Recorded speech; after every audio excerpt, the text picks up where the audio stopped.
தூங்குறானா? மாத்திரை ஒன்று வாயில் வச்சாங்க வாமிட் நிற்கிறதுக்கு, ஊசி போட்டிருக்காங்க. நாளைக்கு திரும்பி வர சொல்லியிருக்காங்க, காலைல ஒரு ஊசி. ஃப்ரெண்ட்ஸ், வைரல் ஃபீவர் வந்திருக்கு. நிறைய பேருக்கு வந்து இப்போ வைரல் ஃபீவர் வருது.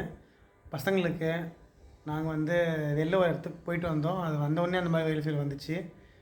நல்லா சுறுசுறுப்பாக இருப்பான் என் பையன். எல்லாருமே சொல்லுவீங்க, அண்ணா திசு ஊற்றி போடுங்கன்னு சொல்லுவீங்க. பயங்கர டல் ஆகிட்டான். 3 நாளாக பயங்கர டல் ஆகிட்டான். நாளைக்கு காலைல வந்து ஹாஸ்பிட்டலில் ட்ரிப்ஸ் போட சொல்லியிருக்காங்க. இப்போ இன்ஜெக்ஷன் போட்டு வாயில் வந்து ஒரு மாத்திரை வாமிட்டிங் நிற்கவே இல்லை, அது மட்டும் வச்சு அனுப்பிச்சிட்டாங்க.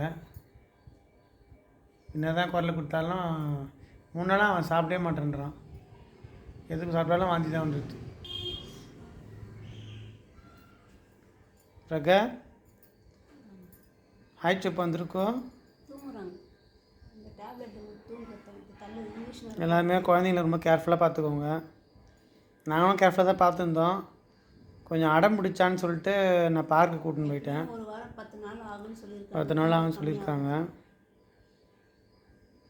அதுதான் இன்ஜெக்ஷன் டைம் பிரகாரம் போடுறாங்க. இன்னைக்கு போட்டுரு, இப்போ நாளைக்கு அதோட காலையில் 8 மணியாக சொல்லியிருக்காங்க. போட்டுருணும் இன்ஜெக்ஷன். குழந்தை டல்லாகிடுச்சு, பார்க்கவே கஷ்டமாக இருக்குது.